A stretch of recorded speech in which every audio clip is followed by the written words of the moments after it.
ನಿಮ್ಮ ವಾಹಿನಿ ಇದ್ದಿದ್ದು ನಮ್ಮನ್ನ ಜಾಗೃತಗೊಳಿಸಿದಂಥದ್ದು ನೀವು ಟಿವಿ ಮಾಧ್ಯಮದವರು ಸ್ವಾಮಿ. ನಿಮಗೆ ಧನ್ಯವಾದಗಳು.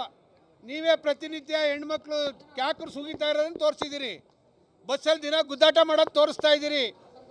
ಜಾರ್ಜ್ ಅವರು ಅದೇನೋ ಸ್ಮಾರ್ಟ್ ಮೀಟ್ರ್ ಹಾಕ್ತೀನಿ 400 ರೂಪಾಯಿ ಇದ್ದಿದ್ದ 40,000 ರೂಪಾಯಿ ಮಾಡಿ ಫಿಕ್ಸ್ ಮಾಡ್ತೀವಿ, ದುಡ್ಡು ಕಟ್ಟಬೇಕು ಅನ್ನೋದನ್ನು ನೀವೇ ತೋರಿಸ್ತಾ ಇದ್ದೀರಿ. 6 ತಿಂಗಳಿಂದ ಒಂದೇ ಸಲ ಹಾಕಿ ಯಾವ್ದಾರು ಎಲೆಕ್ಷನ್ ಬರಬೇಕು, ಕ್ಯಾಕರ್ಸ್ ಜನ ಓಟ್ ಹಾಕಿಲ್ಲ ಅಂದ ತಕ್ಷಣ ರಿಲೀಸ್ ಮಾಡಿಸ್ತಾಳೆ. ಆ ಮಹಿಳಾ ಮಂತ್ರಿಗಳು ಬೇರೆ ಅದಕ್ಕೊಂದು ಮಂತ್ರಿ ಮಾಡಿಕೊಂಡಿದ್ದಾರೆ. ಇಂಥ ಹಲವಾರು ಸನ್ನಿವೇಶಗಳನ್ನು ದಿನನಿತ್ಯ ನೀವು ತೋರಿಸ್ತಾ ಇರೋದ್ರ ಮೇಲೇ ನಾವು ಹೋರಾಟ ಸ್ಟಾರ್ಟ್ ಮಾಡಿದ್ದೀವಿ.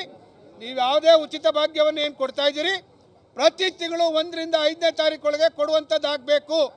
ಆಗದೇ ಇದ್ದರೆ ಪ್ರತಿ ಜಿಲ್ಲೆಯಲ್ಲಿ ಆ ಜಿಲ್ಲಾ ಉಸ್ತುವಾರಿ ಸಚಿವರನ್ನ, ಜನಪ್ರತಿನಿಧಿಗಳನ್ನ ಅಡ್ಡಾಕೊಂಡು ಅವ್ರ ಮನೆ ಮುಂದೆ ಜಾಥಾ ಮಾಡ್ತಕ್ಕಂಥ, ಹೋರಾಟ ಮಾಡ್ತಕ್ಕಂಥ ಕೆಲಸವನ್ನು ಜಾತ್ಯತೀತ ಜನತಾದಳದ ವತಿಯಿಂದ ಇಡೀ ರಾಜ್ಯದಲ್ಲಿ ದೇವೇಗೌಡಜಿಯವರ ಒಂದು ಮಾರ್ಗದರ್ಶನದಲ್ಲಿ ಕುಮಾರಣ್ಣವರು, ನಿಖಿಲ್ ಕುಮಾರಸ್ವಾಮಿಯವರ ಒಂದು ನೇತೃತ್ವದಲ್ಲಿ ಹೋರಾಟ ಮಾಡಲಿಕ್ಕೆ ಇದು ಸಾಂಕೇತಿಕವಾದಂಥ ಹೋರಾಟವನ್ನು ಪ್ರತಿ ಜಿಲ್ಲೆಯಲ್ಲಿ ಇವತ್ತು ಪ್ರಾರಂಭ ಮಾಡಿದ್ದೀವಿ.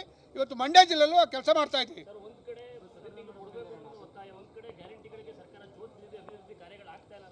ತಿರ್ಗಾ ಅದು ಬೇರೆ, ನಾವೇನು ಮಾಡಿ ನಿಮ್ಮ ಜೋತ್ ಬಿದ್ದು ಸರ್ಕಾರ ಜೋತ್ ಬಿದ್ದುಗಳಿ ನಾವೇನು ಹೇಳಿಲ್ವಲ್ಲ. ಜನಕ್ಕೆ ನೀವು ಗ್ಯಾರಂಟಿ ಯೋಜನೆಗಳನ್ನು ಅನುಷ್ಠಾನ ಮಾಡ್ತೀವಿ ಅಂತೇಳಿ ಮತ ತಗೊಂಡು 136 ಸೀಟ್ ಗೆದ್ದಿದ್ದೀರೋ. ಇವತ್ತು ನೀವು ಮಾಡಿ ಸ್ವಾಮಿ ಅಂತ ಹೇಳ್ತಾ ಇದ್ದೀವಿ. ಪ್ರತಿನಿತ್ಯ ಗೊಳೋ ಅಂತ ಅಳ್ತಾ ಇರ್ತಕ್ಕಂಥದ್ದು ನೋಡ್ಕೊಂಡು ಸುಮ್ಮನೆ ಕೂತ್ಕೊಳ್ಳೋಕ್ಕಾಗತ್ತಾ? ಹೆಣ್ಮಕ್ಳು 2,000 ಬರಲಿಲ್ಲ ಅಂತ ಗೊಳೋ ಅಂತ ಅಳ್ತಿರ್ತಕ್ಕಂಥದ್ದು ನೋಡ್ತಾ ಇದ್ದೀವಿ. ಬಸ್ಸಲ್ಲಿ ಮುಂದಾಲೆ ಹಿಡ್ಕೊಂಡು ಸರಿಯಾದ ಬಸ್ಗಳ ವ್ಯವಸ್ಥೆ ಇಲ್ಲದೆ ಗುದ್ದಾಡ್ತಾ ಇರ್ತಕ್ಕಂಥದ್ದನ್ನು ನೋಡ್ತಾ ಇದ್ದೀವಿ. ಇವತ್ತು ಯುವಕರು ಇವತ್ತು ಬೀದಿಯಲ್ಲಿ ನಿಂತಿದ್ದಾರೆ. ವಿದ್ಯಾರ್ಥಿಗಳಿಗೆ ಬಸ್ ಇಲ್ಲದೆ ಒಂದು ಕಡೆ ಅವರು ಸ್ಕೂಲ್ಗೆ ಹೋಗದೆ ಅಳ್ತಾ ನಿಂತಿದ್ದಾರೆ. ಇಂಥ ಹಲವಾರು ಸಮಸ್ಯೆಗಳನ್ನು ನಾವು ಕಣ್ಣಿಂದ ನೋಡ್ತಾ ಇನ್ನು ಮುಂದೆ ಸುಮ್ಮನೆ ಕೂತ್ಕೊಳ್ಳಿಕ್ಕೆ ಸಾಧ್ಯ ಇಲ್ಲ. ಇವತ್ತು ಜಿಲ್ಲಾಡಳಿತಕ್ಕೆ ಎಚ್ಚರಿಕೆ ಕೊಡುವಂಥ ಕೆಲಸ ಮಾಡಿ ಸರ್ಕಾರಕ್ಕೆ ಮುಂದಿನ ದಿನಗಳಲ್ಲಿ ಒಂದು ದೊಡ್ಡ ಹೋರಾಟವನ್ನು ಈ ರಾಜ್ಯದಲ್ಲಿ ಹಮ್ಮಿಕೊಳ್ತಾ ಇದ್ದೀವಿ.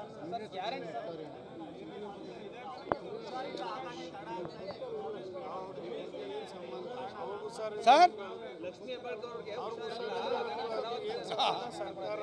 ಲಕ್ಷ್ಮೀ ಹೆಬ್ಬಾಳ್ಕರ್ ಅವ್ರಿಗೂ ಈ 2,000 ಬಿಡುಗಡೆ ಮಾಡೋಕ್ಕೂ ಸಂಬಂಧ ಏನ್ರಿ? ಚೆಕ್ಸೈನ್ ಹಾಕ್ಬೇಕಾ? ನಾನು ಮಂತ್ರಿಯಾಗಿ ಕೆಲಸ ಮಾಡೋರು. ಸರ್ಕಾರ ಅದೇ ಸೆಕ್ರೆಟರಿಯೇಟ್ ಇದೆ, ಅವ್ರು ಮಾಡ್ತಾರೆ. ಮುಖ್ಯಮಂತ್ರಿಗಳ ದುಡ್ಡು ಬಿಡುಗಡೆ ಮಾಡಿ ಸ್ವಾಮಿ, ಸೆಕ್ರೆಟರಿಗಳು ಅಧಿಕಾರಿಗಳು ಮಾಡ್ತಾರೆ. ಇವತ್ತು ಪ್ರತಿ ಗ್ರಾಮಾಂತರ ಪ್ರದೇಶದ ಮಕ್ಕಳ ಅನುಕೂಲಕ್ಕೋಸ್ಕರ ಹಿಂದೆ ಇದ್ದಂಥ ಸರ್ಕಾರ ಇವತ್ತು ಯೂನಿವರ್ಸಿಟಿಗಳನ್ನು ಕೊಡ್ತು. ಯಾವ ಉದ್ದೇಶಕ್ಕೆ ಮುಚ್ತಾ ಇದ್ದೀರಿ? ನಿಮಗೆ ನಾಚಿಕೆ ಆಗಬೇಕು. ಸರ್ಕಾರ ನೇರವಾಗಿ ನಮ್ದು ದುಡ್ಡಿಲ್ಲ, ಸರ್ಕಾರ ನಡ್ಸೋಕ್ಕಾಯ್ತಾ ಇಲ್ಲ ಅಂತ ಹೇಳಿ ನೇರವಾಗಿ ಜನಕ್ಕೆ ರೇ ನಾವು ಮಾಡ್ದೋ ಸ್ವಾಮಿ, ನಾವಿರೋ ತನಕ ನಡೆಸಿದ್ವಲ್ರಿ.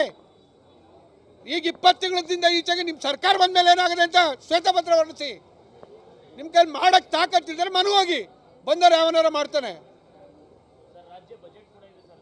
ಅದಕ್ಕೆ ಬಹಳ ನಿರೀಕ್ಷೆ ಇಟ್ಕೊಂಡಿದ್ದೀವಿ ಈ ಜಿಲ್ಲೆ ಬಗ್ಗೆ. ಸಿದ್ದರಾಮಯ್ಯ ಅವರೇ, ವಿಶೇಷವಾಗಿ ಡಿ.ಕೆ. ಶಿವಕುಮಾರ್ ಅವರು ಈ ರಾಜ್ಯದ ಮುಖ್ಯಮಂತ್ರಿಗಳಾಗಬೇಕು ಅಂತೇಳಿ ನಮ್ಮ ಜಿಲ್ಲೆ ಅಂತೂ 6 ಸೀಟ್ ಗೆಲ್ಲಿಸ್ಕೊಟ್ಬಿಟ್ರು. ದಯಮಾಡಿ ಮುಖ್ಯಮಂತ್ರಿನಾರ ಮಾಡಿ, ಇಲ್ಲ ಬಡ್ಜೆಟ್ನೆಲ್ಲ ಹಣನಾರ ಕೊಡಿ ಅಂತೇಳಿ ಒತ್ತಾಯ ಮಾಡ್ತೀವಿ. ಮುಲಾಜಿಲ್ದೆ ಸುದ್ದಿ 3 ವಾಹಿನಿಯ ಹೆಚ್ಚಿನ ಮಾಹಿತಿಗಾಗಿ ಸಬ್ಸ್ಕ್ರೈಬ್ ಆಗಿ ಹಾಗೂ ಬೆಲ್ ಬಟನ್ ಒತ್ತಿ.